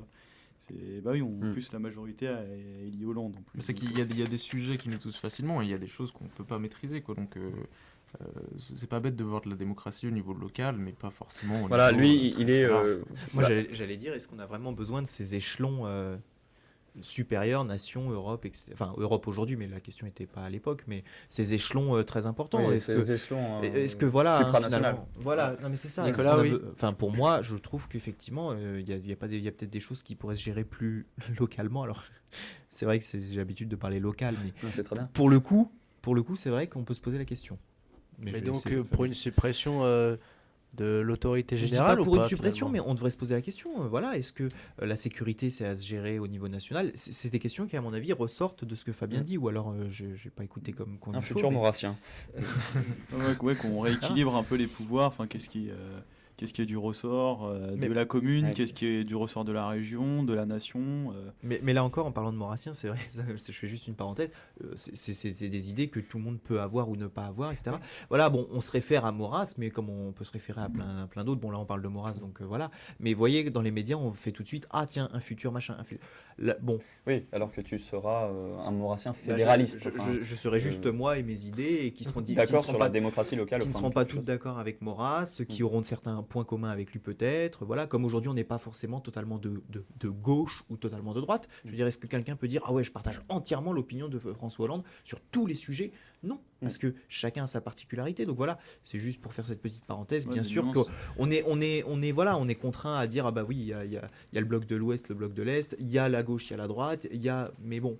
Non, mais ça, c'est vrai, c'est comme ça, pourquoi dire tout de suite et on Maurras fasciste, Maurras truc.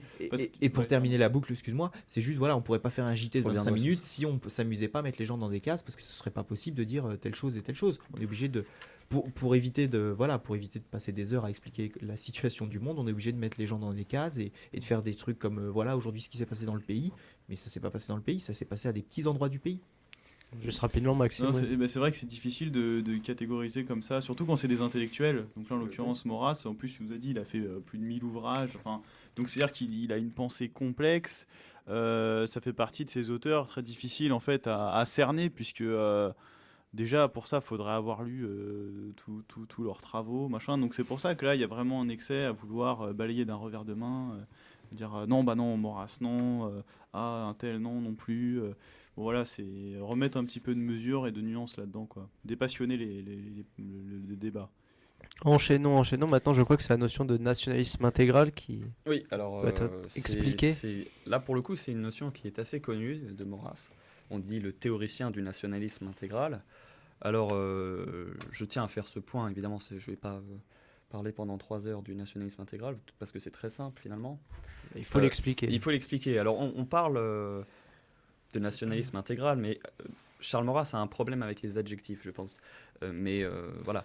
Nous, contemporains, on voit dans le nationalisme Alors que c'est pourtant un homme de lettres oui, très oui, mais recommandable justement, lui, il n'a pas peur des mots. et qui était à l'Académie française Oui, d'ailleurs. mais il n'a pas peur Et des là mots encore, comme tu le nous, on en classes a comme peur. intellectuel recommandable, mais il a le droit d'avoir ses petits défauts dans son écriture, ou en tout cas ses petites Oui, nuances c'est qui font vrai. que Ouais, je il est je pas veux sur dire la qu'il même était quand même à ligne. Ouais, l'Académie non, mais- française, donc normalement c'est Ouais, gage d'une bien sûr. qualité et d'un contrôle de sa parole. Non, mais je pense que le problème vient surtout de la connotation des mots Voilà, aujourd'hui, quoi. le mot intégral, nationalisme intégral, Ça fait peur. voilà, faut avouer que ça fait peur. On se dit nationalisme extrême, nationalisme absolu. Mais en fait, par cette notion de nationalisme intégral, il nomme tout simplement la monarchie. La monarchie est le nationalisme intégral. Pourquoi ? Parce qu'elle est l'aboutissement de tout ce que les nationalistes veulent. Le but, le truc, l'aboutissement de cette pensée nationaliste, c'est la monarchie. Donc, il la qualifie de nationalisme intégral. Alors après, est-ce qu'on peut être nationaliste et pas monarchiste ? Voilà, la question reste posée. Mais selon lui, Selon la lui, c'est pas, réponse si est on toute est un trouvée. nationaliste convaincu et qu'on suit sa logique jusqu'au bout, Finalement, on un vrai devient nationaliste. forcément monarchiste. Tout nationaliste et monarchiste selon lui. Est-ce que vous Non, parlez non. Ouais, Non. ouais, non. Non, mais en fait, Non, mais selon lui, tout vrai. disons, si on est un nationaliste, selon lui, si on est un nationaliste accompli et qu'on va au bout de sa logique, Voilà. on devient forcément monarchiste. Mais monarchiste dans le sens. Excusez-moi. Dans hein, le sens- attention. Voilà. Je précise, dans le sens, et là les mots vont faire peur, mais là les mots sont dits, dans le sens de monarchie héréditaire, anti-parlementaire et fédérative. D'accord. Non mais héréditaire, pourquoi ? Petite voix craintive de Non, Nicolas. non, non, mais Non, tout mais simplement. c'est vrai que moi je regardais, je vous dis tout, hein, on fait des coulisses de cette émission, on se croirait sur Virgin Radio.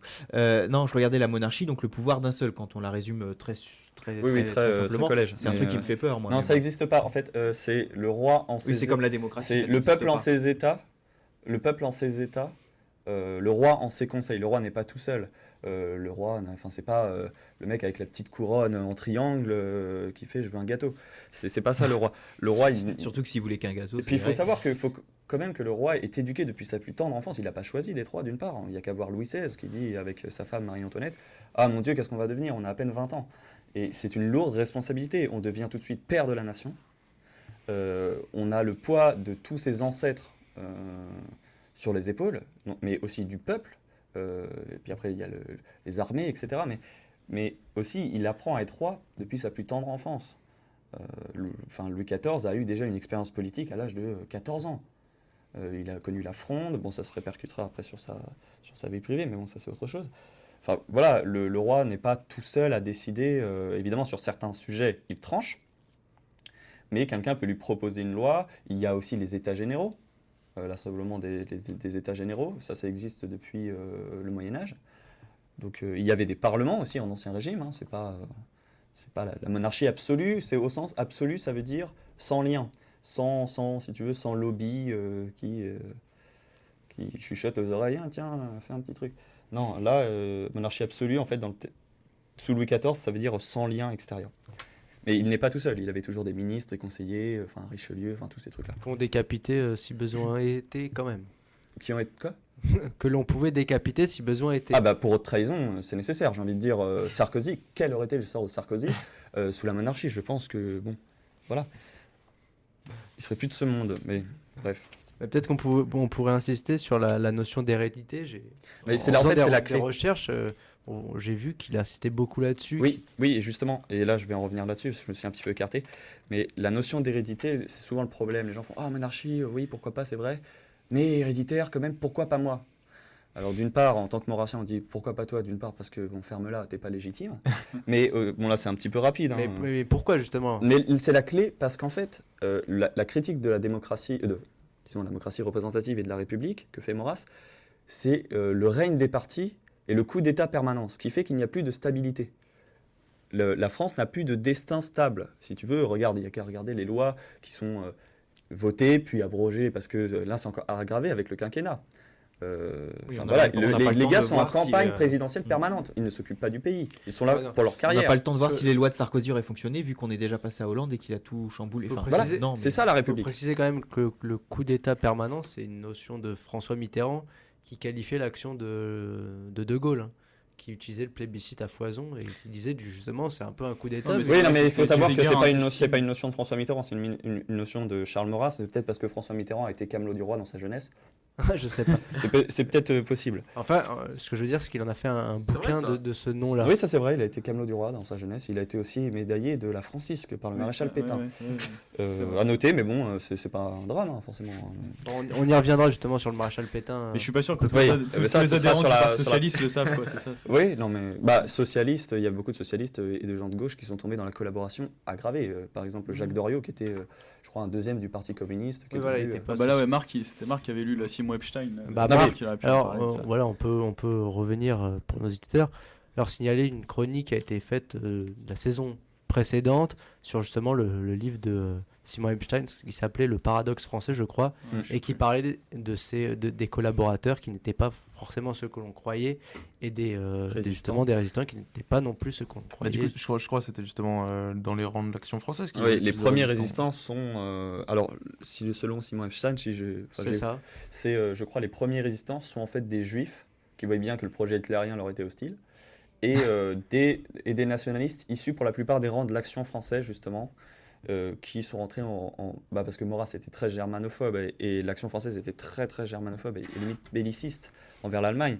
Donc quand les Allemands sont arrivés, ils se sont dit c'est pas possible, on rentre tout de suite en résistance et donc des nationalistes plutôt, disons, certains antisémites et des juifs dans le même camp. J'ai envie de dire, c'est ça qui est magnifique. C'est ça la France, quoi. Moi, ça me fait... On voilà. transcende de la haine. Ah ouais, voilà, mais c'est ça. Moi, je trouve ça magique. Bon. Nicolas, tu avais peut-être une réaction, je te voyais. Non, hocher.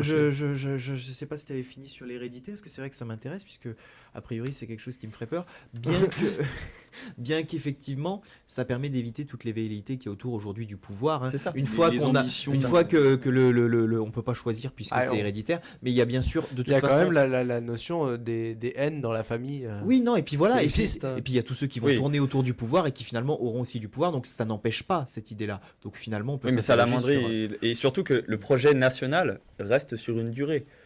Voilà, ça va pas être... Ça, oui, c'est sûr. Puis ça rajoute C'est pas une chacun certaine va construire sa responsabilité, petite tour trop moche, son petit centre Georges Non, mais Pompidou, sa c'est le petite problème pyramide des en verre. politiques aujourd'hui, Non. c'est effectivement les appareils de partis qui finalement se ressemblent sur certains points, qui s'éloignent d'autres. On le disait tout à l'heure, hein, voilà, ce sont comme des grandes personnalités, sauf qu'elles sont moins nombreuses que les personnalités de ce monde, et qu'ils se chatouillent tous pour pouvoir avoir le pouvoir. Et on le voit bien, hein, il y a qu'à voir, bon, les deux derniers présidents en date et donc les deux derniers partis au pouvoir qui s'affrontent sur des choses, alors que, enfin, il y a un an, elle disait tout à fait le contraire. Enfin, il y a presque un an, Oui, c'est voilà. Et même pour aller plus loin. Europe Écologie en période électorale et Europe Écologie en période où ils sont dans le gouvernement bien sagement en attendant les prochaines élections. Voilà, c'est vraiment, on est dans de la com, on est dans des appareils très différents.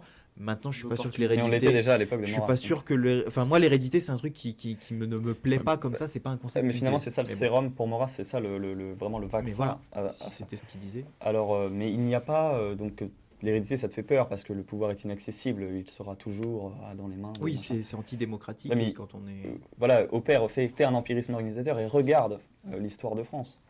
Voilà, le roi a été rarement un tyran. Et on pourra dire, ah, Philippe le Bel, oui, il a brûlé les Templiers, quel tyran. Oui, mais les Templiers, c'était Goldman Sachs de l'époque. Non, mais c'est vrai. Donc on fait, ah, les Templiers, quand même, bon, les Templiers. Oui, mais les Templiers, voilà, c'était une fortune anonyme et vagabonde. C'était le Goldman Sachs de l'époque. Le roi l'a réglé à 7 h du matin le lendemain dans tout le royaume de France. Ils ont été tous arrêtés. Bon, il n'y a qu'à se poser la question s'ils peuvent arrêter les dealers dans les cités à notre époque, peut-être. Non. Je sais pas. Mais voilà, l'hérédité, c'est vraiment la clé. Je sais que c'est un peu dur il faut se pencher un peu sur ce problème. Mais il y a plein de contre-pouvoirs aussi au roi. Il y a les corporations qui peuvent demander Enfin, il y avait des sortes de référendums, si tu veux, au niveau local. Donc le roi n'a pas prise sur tout. Mais C'est là surtout encore, la comme je disais tout destinée à l'heure, nationale. Avions-nous besoin d'un roi? Avons-nous besoin d'un président, etc. Là encore, est-ce qu'il y a besoin d'aller aussi haut? Ouais, Les mais corporations parce qu'il est comme là ça. pour fédérer, justement. Il fédère ces régions un petit peu autonomes, mais qui vivent quand même dans le Royaume de France ou en France, qui sont attachés quand même à cette idée de nation, surtout à notre époque. Voilà. Il fédère un peu ce terreau, et il en est le père, et il en est le gardien. Il ne possède pas la couronne. La couronne, c'est quelque chose de sacré, si tu veux. Il ne la possède pas, la couronne. Et le roi ne meurt pas. C'est une personne qui devient roi, mais le roi ne meurt pas. C'est la fameuse phrase le roi est mort, silence, vive le roi. Il représente l'idée de la nation, si tu veux. Elle dure dans le temps. Oui, c'est une sorte d'idole. Ouais, c'est un personnage qu'on. Voilà, mais bon. Mais qui a de l'importance quand même, parce qu'il prend Ah non, des mais ça, décisions. je dis pas le contraire, justement, mais effectivement, mais c'est.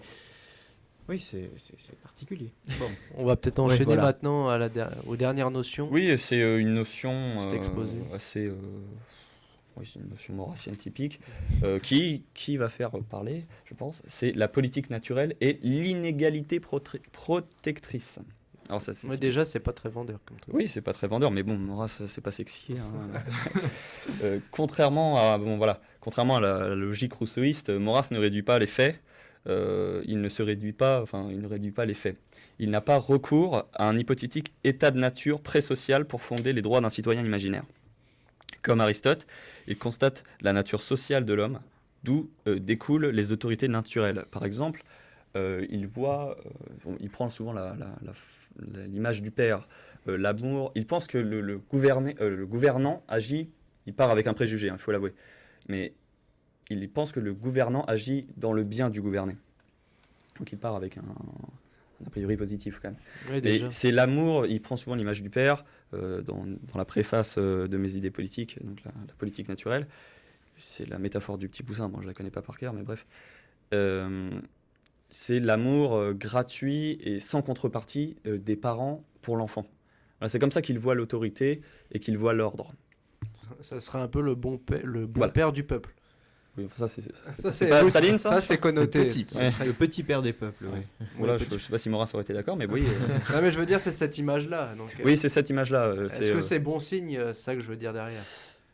Bah, moi, pareil, après, je suis de formation maurassienne, donc évidemment, je vais me dire, question, je vais plonger dans l'histoire.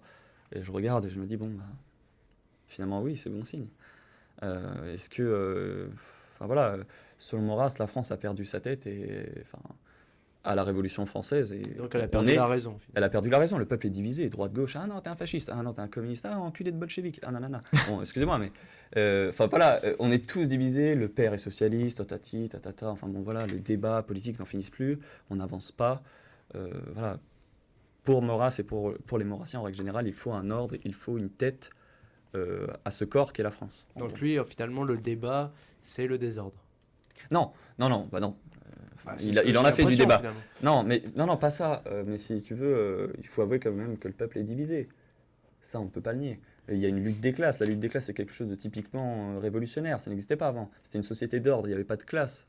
Enfin, Oui, mais c'est C'était peut-être la même une logique, société. finalement. il y avait des aristocrates parmi les charpentiers.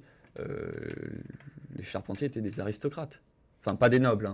C'était pas des nobles. C'était ce qu'on appelait une aristocratie. C'est-à-dire une aristocratie du métier, une corporation un peu à l'exemple des compagnons du Tour de France d'aujourd'hui. Enfin voilà, c'était une société d'ordre. Puis regarde, c'est vrai que là, si on prend le point de vue là, de l'empirisme organisateur, on regarde ça, c'est vrai que sur 1500 ans d'histoire, si on considère que la France, elle est née en 496, c'est ça, baptême de Clovis, tu dis, bon voilà, il y a 1300 ans de monarchie, de royalisme catholique, et 200 ans de république. Et tu fais le point, quoi, simplement, de voir le niveau de vie, les performances économiques, le rayonnement international, voilà, des critères assez objectifs, un peu comme je le faisais tout à l'heure, et c'est vrai pour Chavez, quoi, tu regardes. Et il y a une phrase, alors c'est pas de Guénon, mais quelqu'un de cet environnement-là, qui disait nous aujourd'hui, nous sommes des nains qui dansons sur les épaules d'un géant. Et c'est vrai que ça me fait un peu penser à ça. Je trouve qu'on est là à dire, ah bah attends, on est quand même en France, c'est un grand pays. Oui, mais comment elle s'est construite, la France? C'est vrai que globalement, si on regarde sur toute l'histoire de la France, le régime traditionnel politique français, c'est le régime royalisme. naturel. C'est voilà. Et sur le côté héréditaire, c'est vrai que ça a cet avantage, on peut voir ça comme ça, c'est vrai que ça a cet avantage dès le départ, d'évacuer toutes les ambitions, tous les esprits un peu ambitieux qui seraient en quête de pouvoir. Voilà, c'est bon, le pouvoir de toute façon il appartient à eux, donc ça sert à rien d'essayer de se lancer dans une quête et d'être dans l'opportunisme qu'on voit vraiment aujourd'hui, voilà, de la part de nos politiques. Carriérisme, voilà, financement obscur. Enfin, voilà. Colbert, par exemple, c'est pas héréditaire, hein, je veux dire, c'est un exemple, mais toutes ces personnes qui ont été auprès de c'est Louis vrai, mais ça XIV, limitait etc., quand même, c'était pas, ça limitait quand même par rapport à aujourd'hui. Et d'ailleurs, c'est aussi une preuve que voilà, dans les dirigeants, il y avait aussi des hommes qui n'étaient pas forcément de lignée. Bon. Mais on pouvait anoblir quelqu'un. Oui, aussi. voilà, Enfin, la société. Il y avait quand même des n'était chances pas fermée, de promotion sociale, mais c'est aussi que la promotion sociale, c'est un truc très moderne. Je crois qu'on fait aussi des anachronismes en réfléchissant avec nos cerveaux modernes une époque qui s'est terminée. Et je prends souvent cet exemple, c'est imaginer voilà, l'espérance de vie à cette époque-là pour un homme, je sais pas, c'était 50, 60 ans, quelque chose comme ça. Et encore, voilà, Ouais, t'es gentil. Voilà. Mais si on avait pu interroger quelqu'un, là ça demande un peu d'imagination ce que je dis là, mais si on avait demandé à cette personne-là, est-ce que tu as les boules de mourir à 50 ans? Il dit non, c'est la norme, je m'en fous. Il sait pas que quelques siècles après, on va pouvoir vivre peut-être jusqu'à 100 ans. Donc ça sert à rien, nous, d'avoir pitié d'eux en se disant mais ils vivaient qu'à 60 ans. Ils ne savaient pas. C'est comme si nous, dans 2 siècles, peut-être qu'on pourra vivre 200 ans et on n'a pas les... Enfin, tu vois ce que je veux dire, c'est qu'en fait, on a tendance à trop réfléchir avec nos cerveaux modernes et de se transposer comme ça directement dans une époque qui est révolue. Et il faut voir que dans un contexte très religieux, parce que la figure de roi, nous, encore une fois, avec nos cerveaux de modernes, là, on voit le roi comme le premier magistrat, en fait. C'est-à-dire du pouvoir... comme je disais, temporel, le pouvoir séculier. C'est le premier administrateur de la France. Ouais. Vous avez des bureaux d'administration, c'est le grand chef, quoi. Mais en fait, il y avait aussi une dimension mystique du roi comme étant le centre ici sur Terre, l'image de Dieu sur Terre. Alors quand je dis ça, ça va faire encore plus flipper les gens. Mais non, mais là c'est vrai que c'est un point de vue un peu plus peut-être des légitimistes, là, des monarchistes légitimistes. Ouais, justement, qui prônent aussi cette idée d'hérédité. Donc du coup, qu'est-ce que je voulais dire? Oui, le lieutenant de Dieu sur Terre.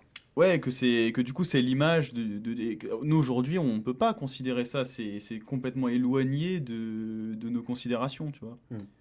Mais c'était surtout que le roi, après sa mort, rendait compte comme tous les hommes. Dans une société chrétienne et catholique, c'est ça. Quand on meurt, on rend des comptes, on apparaît devant le tribunal de Dieu. Et là, on va rendre des comptes, mais lui, d'autant plus, car il est le représentant pas exactement, mais il est garant de la foi chrétienne, en fait, en France. Et il doit imiter le Christ. Et ça, c'est pas simple. Surtout quand on exerce le pouvoir. Mais c'était comme une sorte de consigne. Quelque chose qu'il devait mériter. Et je pense que l'exemple le plus remarquable, c'est Saint-Louis. Ouais. Voilà. Aujourd'hui, le roi qui lavait les pieds des lépreux, qui rendait la justice sous un chêne. C'est une image un peu, mais... Ouais, qui baisait les pieds des lépreux. Voilà, qui faisait, c'est ce qu'on appelle les écrouelles. C'est le roi qui vient voir les malades. Je crois même c'est le roi te touche, Dieu te sauve. Je crois qu'il chauffait même pas ses aliments. Il mangeait, il était très humble. Il portait des vêtements très rêches. Enfin, voilà, il a eu qu'une seule femme. Enfin, des trucs. Contrairement à ses ancêtres. C'est vrai que bon. Et à ses suivants d'ailleurs. Mais finalement, tu parlais d'un jugement divin. Est-ce qu'aujourd'hui, ça serait suffisant ? Non, mais il n'y a pas que ça. Ça, si tu veux, c'est le côté spirituel dont parlait Maxime. Finalement, le roi moi, j'ai ajouté cette dimension mystique. S'il te plaît, Maxime. Ouais, mais l'idée que le roi n'ait de compte à rendre à personne sur Terre, finalement. Bah oui, il est la France. Oui, ça peut choquer. Mais est-ce que Hollande a des comptes ? Est-ce que Hollande ou Sarkozy a des comptes à rendre à quelqu'un ? Bah finalement, après, s'il y a un procès, etc.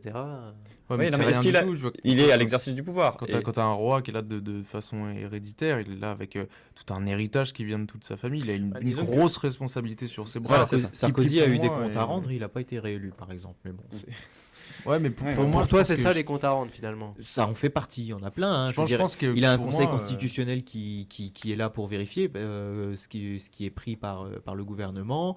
Il y a effectivement le fait qu'aujourd'hui, maintenant, depuis quelques années, il peut être entendu par des juges, etc., s'il y a des affaires louches qui le concernent. Maintenant, on est bien sûr d'accord que c'est pas toujours le cas et qu'il y a beaucoup de non-dits. Il y a le fait qu'on n'est pas réélu, hein, il y a cette mise en danger. Bon, Il alors, sera il y a élu le certains prochain. rois qui ont été décapités, bien sûr, mais Un seul. Ouais. oui, bien sûr. Mais voilà. Et moi, je voulais juste faire cette toute petite parenthèse sur ce que disait Maxime. Les 200 ans de démocratie, enfin pas de démocratie, pardon, mais de république, oui. enfin d'alternance, et puis peut-être 1000 ans, un peu plus avant de Il y a eu des de empires. monarchie. Hein, Moi, je dis pas, c'est vrai, mais c'est peut-être pas le fait qu'il y ait la République ou la démocratie qui ont fait que on a basculé, dirons-nous, mais ce serait il y a d'autres éléments, c'est qu'aussi il y a eu plein de choses en même temps, c'est à partir de 1789, il y a ça, il y a petit à petit, et puis il y a quand même aussi en même temps le libéralisme absolu économique, Mais voilà. oui, c'est la révolution. C'est voilà. qui C'est la est lié, mais révolution qui aurait qui pu instaure ne ça. pas y être lié. Mais si, Mais parce si, que, c'est enfin, la révolution et les lumières qui Il instaurent pouvait y le avoir une libéralisme. démocratie sans libéralisme. Non. Bah, en La fait- démocratie, enfin, moderne, est née du libéralisme. Oui, et elle des en est née, Lumières. mais il y aurait pu. C'est-à-dire que ça les aurait pu être instigateurs autrement. de la Révolution française qui a conduit à la décapitation du roi et l'avènement de la République, ce sont les mêmes qui voulaient le libéralisme. Oui. Et qui voulaient justement prendre parti de ce capitalisme naissant, qui était déjà là même depuis Louis XIV, Louis XV.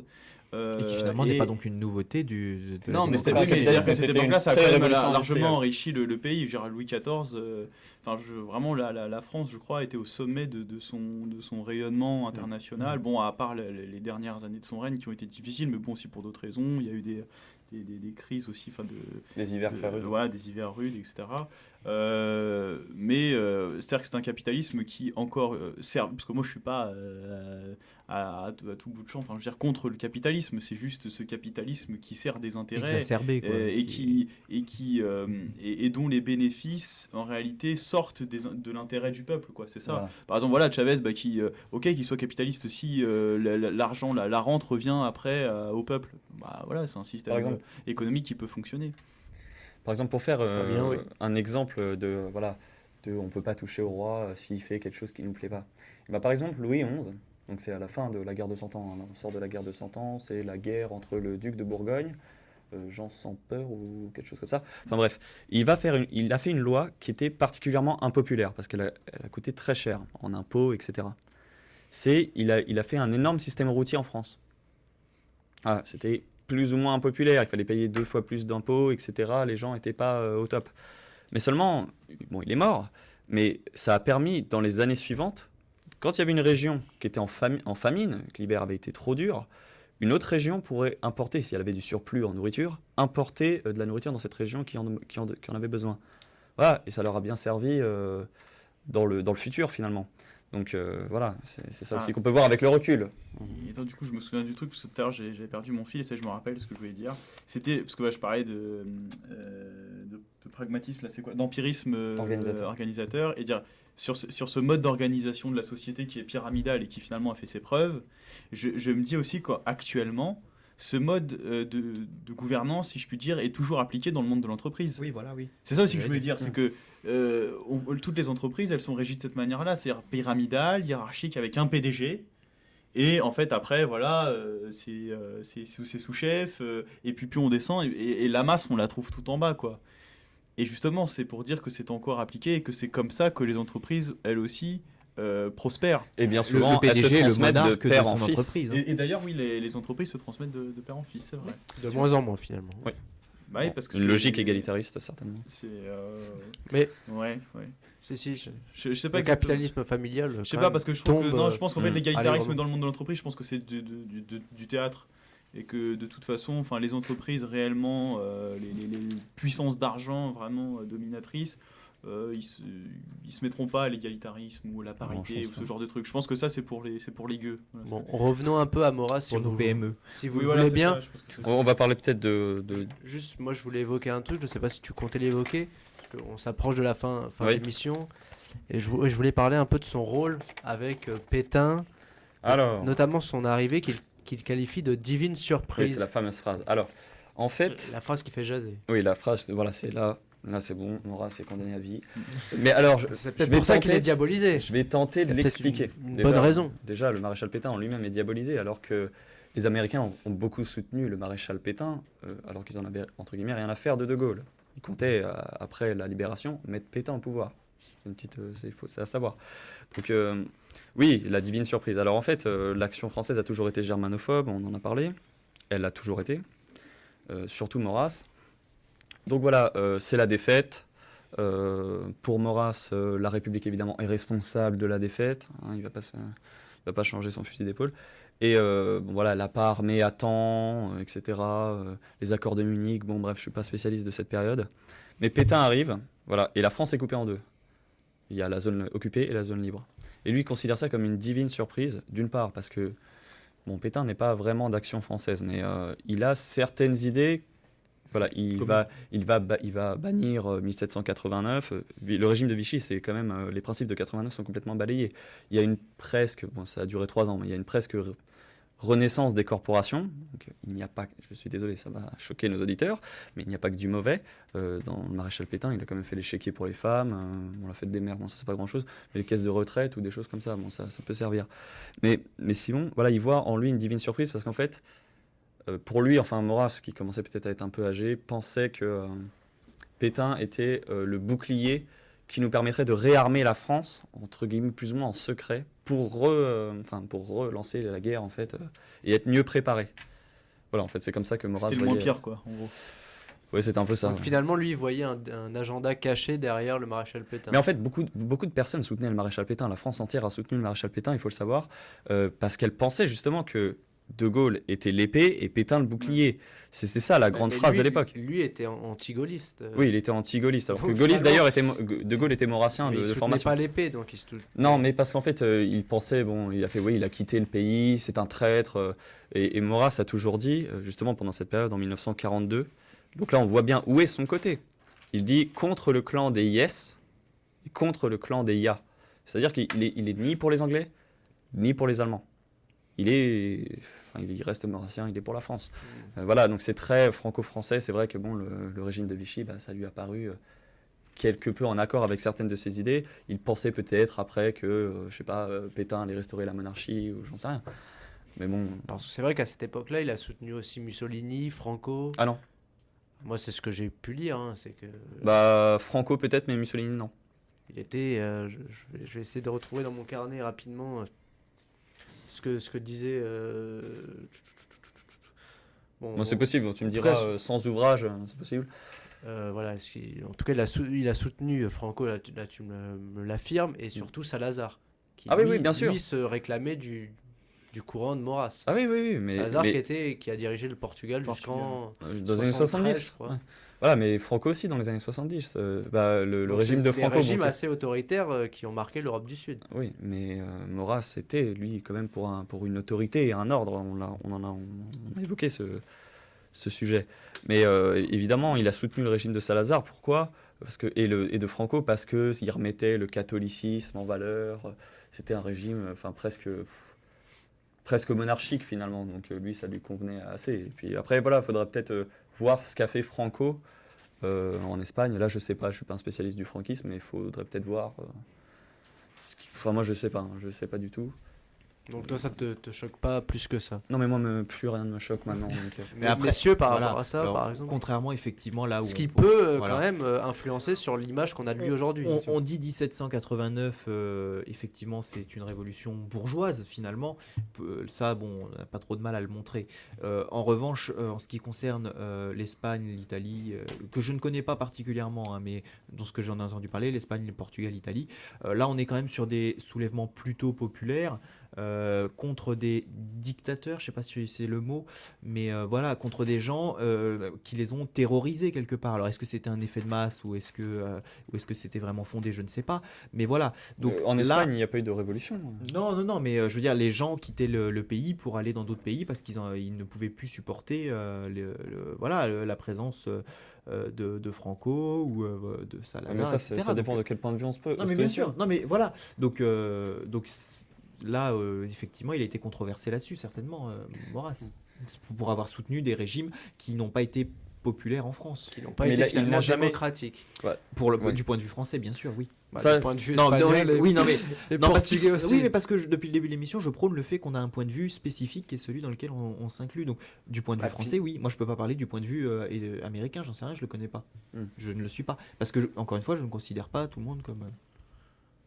Donc pour faire une petite parenthèse, son soutien à des régimes fascistes, le régime espagnol et le régime portugais, ça ne me choque pas que Maurras ait soutenu ou applaudi ou aimé la prise de pouvoir de ces gens-là. Bah, ce qui est d'autant plus flagrant pour Salazar, c'est que ce dirigeant Se réclame dit de la clairement voilà, qu'il se réclame de la pensée de Maurras. Après, il faudra voir ce qu'il Donc, a fait, ce C'est fameux dire Salazar. l'écho. Il faudra voir aussi, parce que bon, c'est évidemment un dictateur méchant, parce qu'il y a le terme fasciste. Moi, j'aimerais bien, ça Non, m'intéresse. à proprement parler, il n'est pas autoritaire, fasciste. quoi. C'est ça Mais le il- problème, voilà. c'est que, oui, voilà, l'autoritarisme. Ouais, mais est-ce qu'il n'a pas peut-être sorti le Portugal du Moyen-Âge? Ah, Ça moi, faudra voir. moi, je j'en connais sais pas rien, hein. l'histoire du Portugal. mais- Moi non plus, je suis pas, on dirait que je suis pas portugais. Donc, mais par contre, sur le régime nazi, là, Maurras a été très clair. Et bon, je vous ai dit qu'il était germanophobe, donc voilà. Mais alors que la gauche de l'époque, hein, le Front populaire, avait applaudi l'arrivée d'Hitler au pouvoir, beaucoup de personnes du Front populaire avaient applaudi en disant « Ah voilà, c'est un magnifique socialiste, avec des réformes comme il faut ». Bon, au début, hein. Oui, oui, non. Voilà, bon, après, ils se sont rendus compte de leur fourberie. Mais lui, déjà, dès qu'il a vu ça, il réarme l'Allemagne. Il s'est dit, voilà, peste soit de tous ces intellectuels français qui applaudissent le chien Hitler, quoi. Enfin, voilà.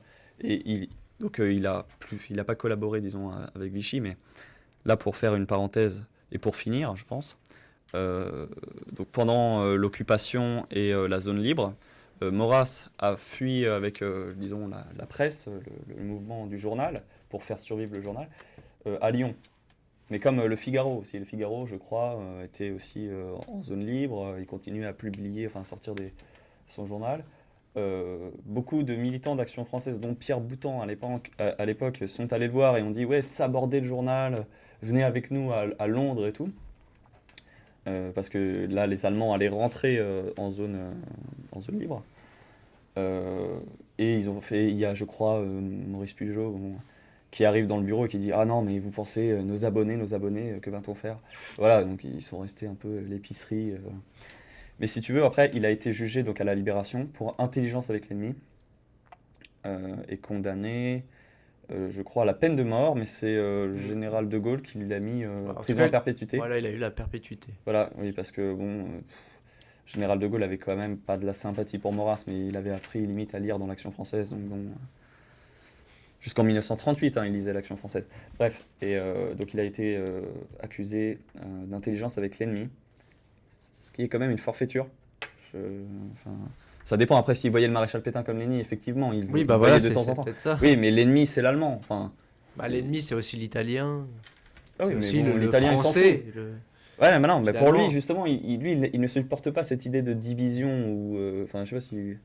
Mais bref, enfin, en tout cas pour moi, il n'a pas collaboré avec l'Allemagne, jamais de la vie. C'est le dernier à l'avoir fait. Par contre, les communistes ont peut-être plus de points à se reprocher là-dessus.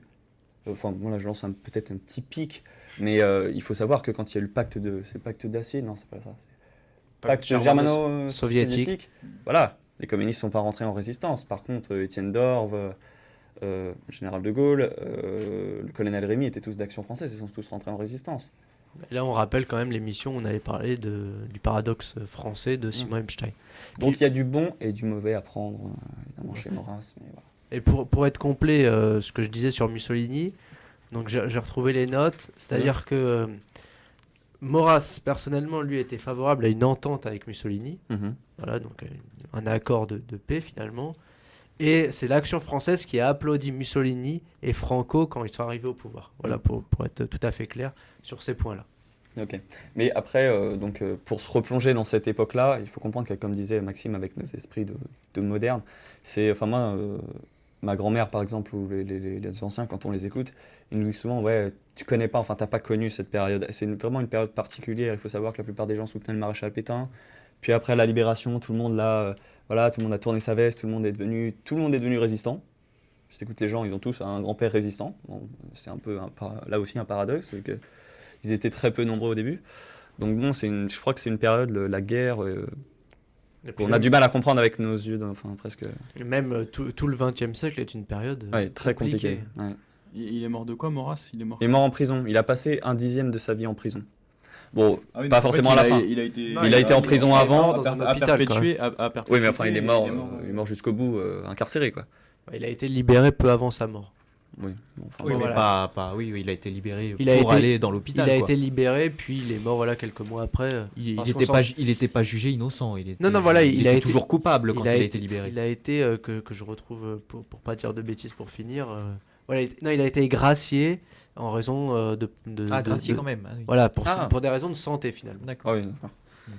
Voilà, donc on a eu pitié de lui Ouais, sur la fin. certainement. Et Parce que ça donc reste oui, un homme quand même. il a passé 1/10 de sa vie en prison, avant et après. Mais surtout, là, pour dire la postérité, c'est quand même, il a laissé un héritage politique et philosophique, un nombre incalculable d'ouvrages, j'en ai cité, voilà, il y avait une centaine. Voilà, il a inspiré bon nombre de personnes comme Georges Bernanos, le général de Gaulle, des fois Mitterrand. Enfin bon, voilà. Et c'est tout. C'est ce que je voulais dire. Bah, merci messieurs. Voilà. Et ils peuvent, si les gens veulent voir un petit peu ce que c'est, bon, il y a le site de l'Action française qui existe toujours, le journal aussi. Et puis, pour trouver des ouvrages, malheureusement, là, ça va être un peu plus compliqué. C'est vrai qu'ils sont pas beaucoup réédités, c'est ce que j'avais Ouais, c'est remarqué en cherchant sur internet. Là, il faut regarder dans les livres d'occasion notamment. Et puis, il y Essayer en a- d'en prendre un bon. et puis peut-être dans les bibliothèques aussi, on peut en trouver parfois. Chez les bouquinistes à Paris, ouais, c'est Voilà. possible. Voilà, bon, il faut un peu Faut un peu être fouiller, quoi. motivé finalement. Et curieux. Voilà, bah, on a été curieux lors de cette émission. Messieurs, merci beaucoup. De rien. Non, merci à toi. Et puis, bah, on se retrouve la semaine prochaine en forme, toujours le jeudi à 18h30. C'était Politiquement Incorrect. Bonsoir et bonne soirée à tous.